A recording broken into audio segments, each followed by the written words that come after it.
Hello mga kapatid, before tayo pupunta sa office natin, nandun si Father Absalon Plurinosos, and maganda po itong isi-share ko sa inyo mga kapatid na nakatulong sa akin, sa aking behavior, sa aking attitude, how to respond to the specific situation.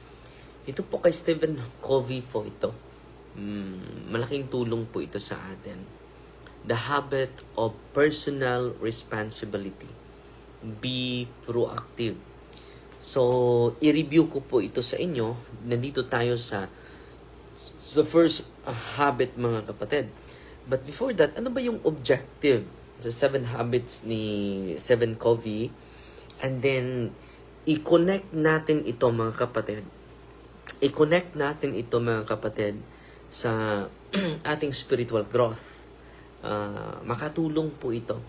So kaya nga isi-share ko po ito sa inyo. Ang main objective sa pagsulat ni Stephen Covey nito, i-connect din natin sa the main objective is to develop strong character. Yung character natin, ma-develop siya sa pamagitan nitong 7 habits of highly effective person. The habits cultivate virtues such as honesty, humility, discipline, responsibility, courage, and compassion. So he believes that character is the foundation of lasting success. So ito totoo talaga ito. Yung character natin is the foundation of lasting success. So, una, develop strong character from private victories precede public victories. So, paano ka maka-increase ng circle of influence, mga kapatid, kung wala kang private victories? So, ang isi-share ko po sa inyo ngayon, maganda po ito, nakatulong po ito sa akin at isi-share ko din sa inyo para matulungan din kayo. And then, let us take responsibility for your life. Sa buhay mo ngayon, hindi mo i-blame sa iba. Anong nangyari sa buhay mo ngayon? Hindi natin ito i-blame sa iba. Take responsibility for your life. No? Na ako ay ito yung naranasan ko ngayon dahil sa kanila Hindi po. So, itong first habit, mga kapatid, is take responsibility of your life. The first habit teaches that we are responsible for our choices and response. So, dalawa, mga kapatid, ito yung ilagay sa isipan at puso natin. We are responsible of our choices and our responses. Effective people do not blame circumstances or other people but choose their actions based on principle and values. Ito yung mga tao, ito yung objective natin, no? Ano pa yung objective nito? Maganda po ito mga kapatid. Ma-relate po ito sa spiritual dimension po. Bawat isa sa atin ma-relate po ito. Okay? So, pangatlo, objective po, clarify your purpose. So, the author of this book encourages people to identify their mission, values, long-term goals, so they can live intentionally rather than merely reacting to daily events. Hindi lang reacting tayo sa mga daily events. What is our purpose? Ano yung purpose natin, mga kapatid? Bakit nandito tayo sa mundo? Clarity of purpose. Clarifying our purpose. Yan po yung objective. Pang-apat, prioritize what truly matters.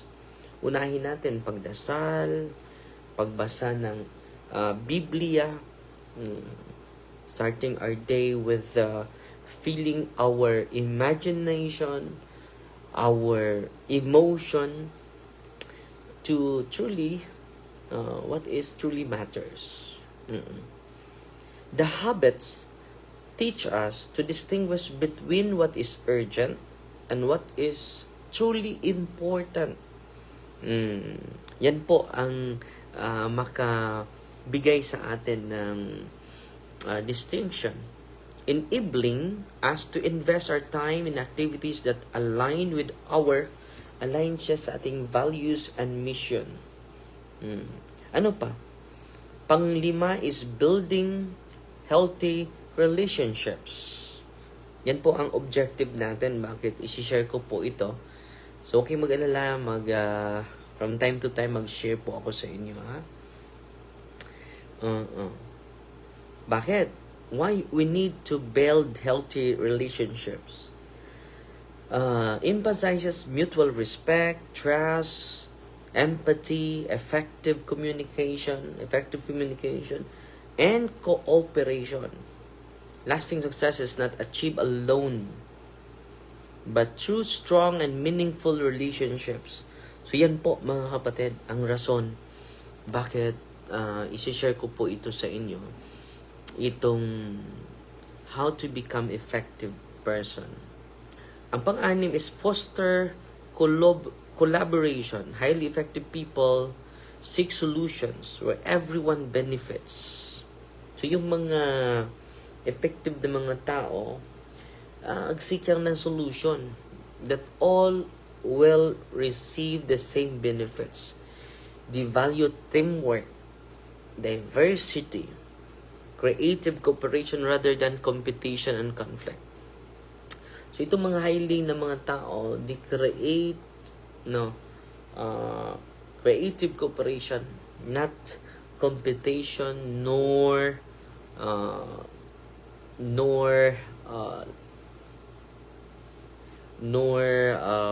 conflict. At pangpito is pursuing lifelong growth. Ano yung i-pursue natin? Yung lifelong growth. The final habit encourages continuous renewal in 4 areas of life. Physical, caring the body through rest, exercise, healthy living. Ito yung pangpito, yung mga objective. Mental, lifelong learning, reading, and critical thinking. Yan po. Pursuing lifelong growth. Emotional and social. Building healthy relationship and serving others. Ang pang-apat is spiritual. Deepening one's relationship with God through prayer, reflection, worship, and living according to values. So, connected po itong i-connect po natin sa biblical perspective. Example, habit 1, be proactive, stewardship, and free will.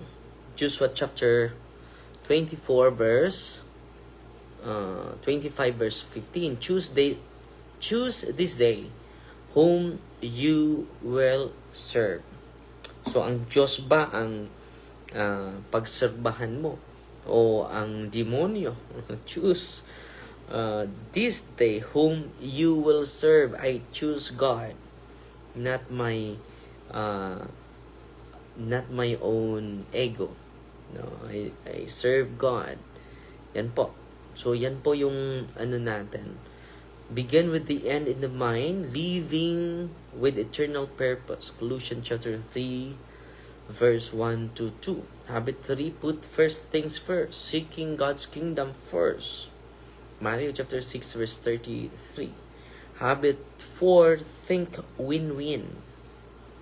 Loving your neighbor, Philippians chapter 2 verse 3 to 4. Habit 5, seek first to understand, being quick to listen. James chapter 1 verse 19. And then sharpen the saw, ongoing spiritual and personal renewal, Romans chapter 12. So overall, ito mga kapatid,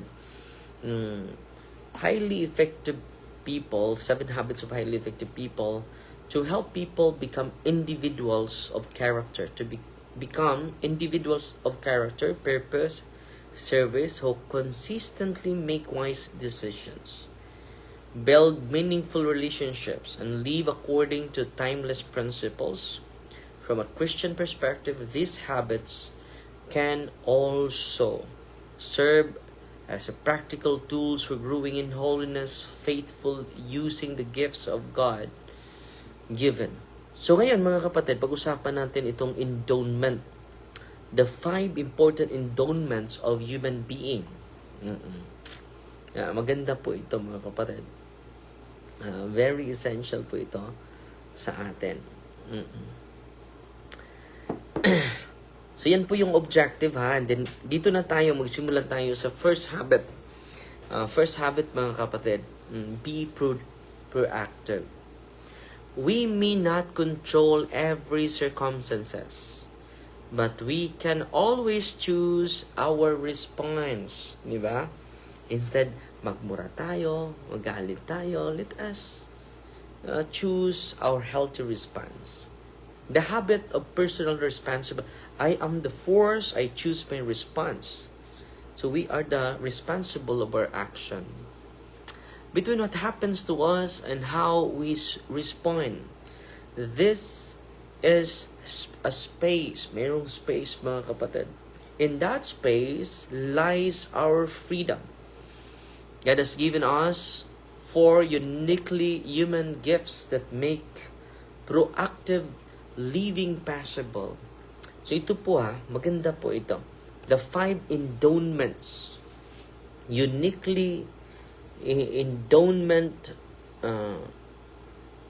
Endowment of human being, human gifts, uniquely human gifts. Ito po 4 po ito katulong po ito sa atin. Okay? Una is self-awareness. Self-awareness. The ability to examine ourselves. We can step back and ask, why am I angry? Why am I acting this way? Self-awareness. Is this response good? Without self-awareness, people become slaves to emotions. Slaves to negative biases, prejudices. Yan po. Without self-awareness. So ito po uniquely human gifts, uniquely human endowments, self-awareness. Yan po ang pinaka-essential. Sa Bible, sabi dito, Psalm chapter 139, verses 23 to 24. Search me, O God, and know my heart. Example, araw-araw, magsagawa tayo ng daily self-examination. Keep a spiritual journal. Ask for God's help to see myself truly. Regular confession. Yan po. Very essential po itong self-awareness. At kung hindi tayo aware sa isipan natin, sa sinasabi natin, sa mga dinadama natin. So, many people become slaves in their own habit. No? So, pangalawa na endowment. Ito po unique po ito. Hindi po ito binibigay sa wala pong self-awareness yung mga aso. They work by intuition.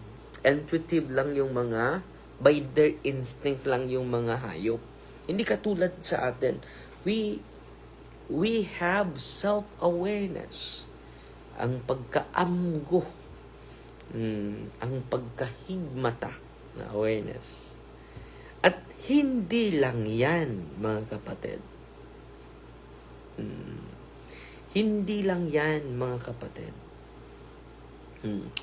Meron pa tayong imagination. Okay? The ability to envision something better. Instead saying, my family has always been like this. Wala na akong magawa sa pamilya ko. Di ba? Yan lagi yung nasa isip natin. Yun po yung mga reactive na mga tao. Buti yung pamilya mo ay mabait. Sa akin ay hindi. Hindi ako proud sa tatay ko. Hindi ako proud sa nanay ko. Yan po yung mga reactive na mga tao. Pero yung mga proactive person, ito yung tanong nila eh. What can I do to improve my situation? Yan po. What can I do to improve it? How can I help my family? How can I help my father? How can I help my mother? How can I improve our relationship? No? Yan po. Yun po yung mga proactive na tao. Paano ba the ability to envision something for best? Ano yung creative imagination na maitulong ko sa pamilya ko, sa mga tao sa paligid ko? Imagination, ito po yung endowment sa atin human gift given to all of us. No? Christian life is filled with hope. Tayong mga Christian is filled with hope. Because God constantly invites us to become new creations. No? Yan po yung imagination natin ay huwag kayong malimot may self-awareness kayo. May pangalawa yung imagination natin that we can do better things for our country, for our family, for our society. No, the ability to envision, the ability to create vision, imagination. Yan po, mga kapatid, ang isa sa mga endowment natin. Dream and plan with hope. No? Biblical foundation natin, Romans chapter 12, verse 1, 2, be transformed by the renewal of your mind. Wow. No? Dream and plan with hope. Set goals that honor God.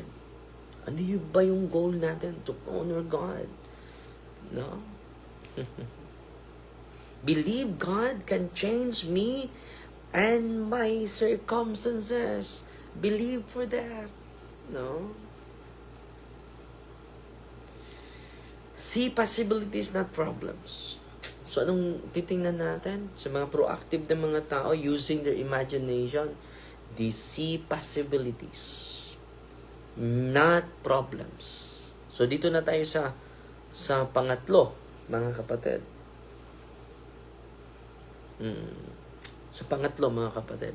Ito, conscience.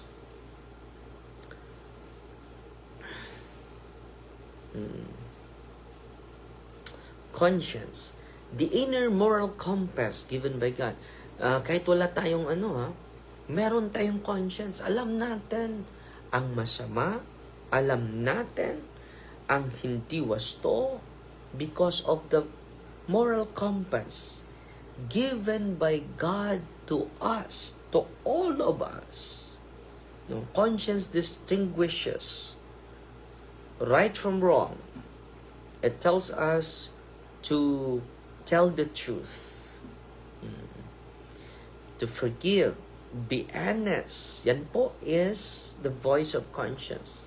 Love your neighbor. Pero yung reactive na mga tao, silence their conscience. Hindi ako makikinig sa'yo. They silence their conscience. Proactive people obey it. They obey to their conscience, mga kapatid, because that is the moral compass given, inner moral compass given by God to all of us. So, they show that what the law requires is written in their hearts. Romans chapter 2, verse 15. So, yung batas ng Diyos, yung aral ng Diyos, ay nilagay sa sa ating mga puso po. Form your conscience. Paano ba ma-form yung conscience natin? With the scripture and with the teachings of the church. Saan ma-form yung conscience natin? With the teachings of the church and with the word of God. Ano pa yung gawin natin? Pray for wisdom. Pray for understanding. Pray for knowledge. Do what is right, even when no one is watching. Gumawa ka ng kabutihan kahit hindi ka na-appreciate ng mga tao. O kahit hindi ka nakita ng mga tao.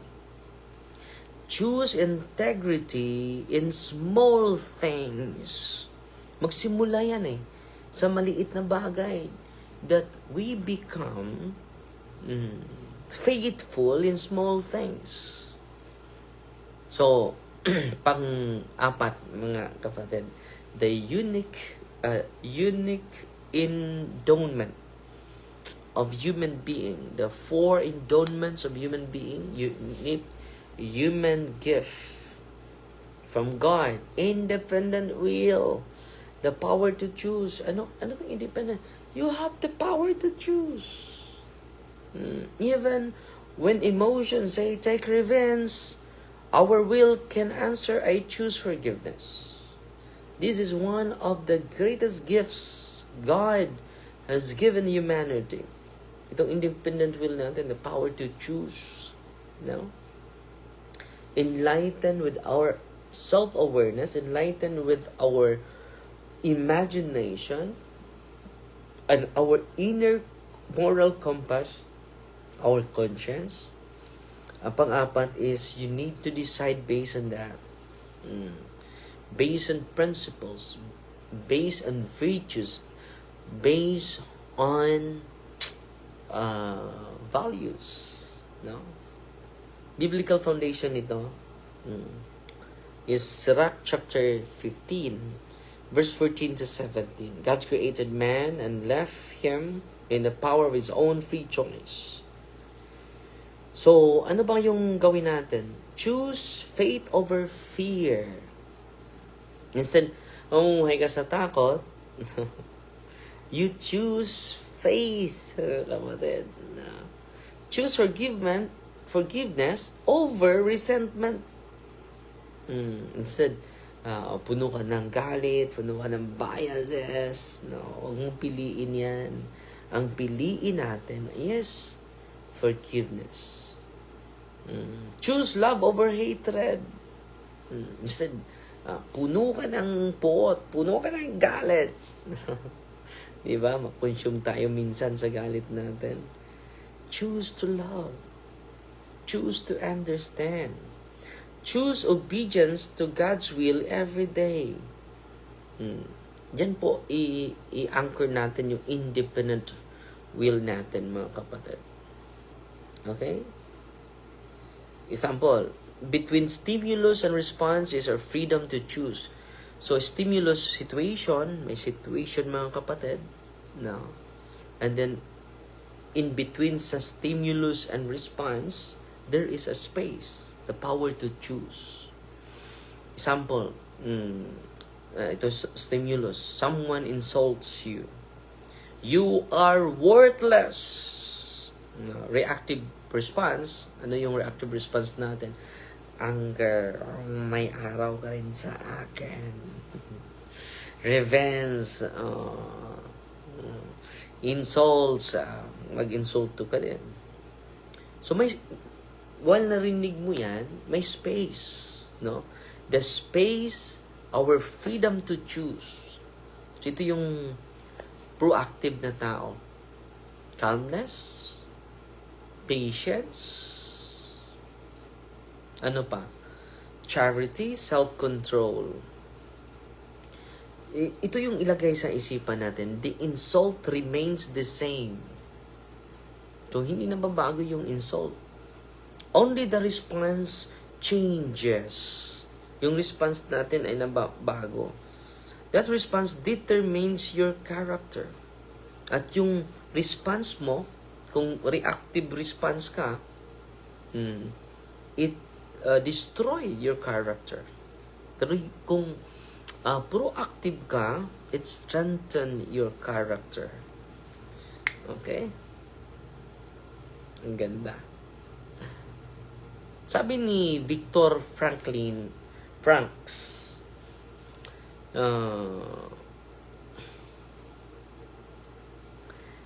psychiatrist siya, observed that although the Nazis controlled everything externally, they could not control his inner freedom to choose his attitude.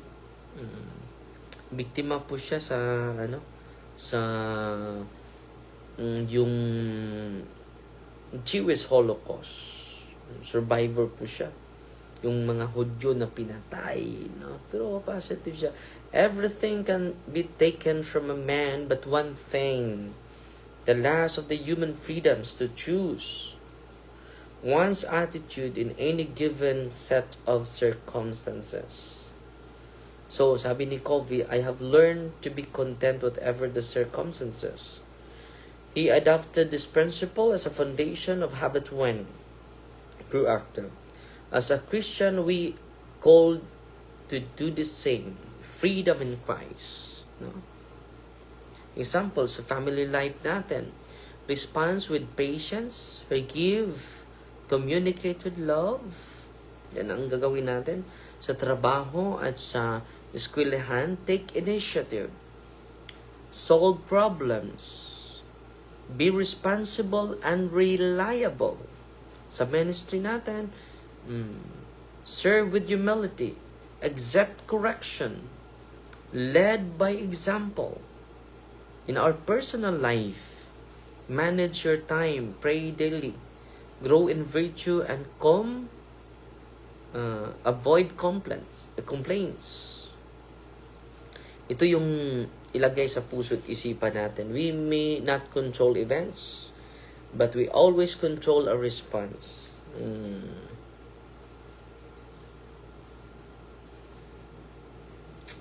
God has given us freedom to choose the good. Every choice shapes our character. With God's grace, we can choose holiness every day. Be proactive. Choose your response. Live as free and responsible disciple of Christ. No? The greatest freedom is not doing what I want, but choosing what is right. So, yun lang po muna, no? At yun po yung mga objectives sa first habit po, habit 1, about proactive. The 4 endowments of human being. Yan lang po muna, ha? At mag-report na tayo dun sa office natin. Pasalamat tayo ni Father Absalon. Kasama natin siya. Siya yung magmimisa. Bukas ako na. Saturday, Sunday ako na magmimisa. At meron tayong exercise ngayon. So, Fighting Maria at FD with a humble heart po. God bless.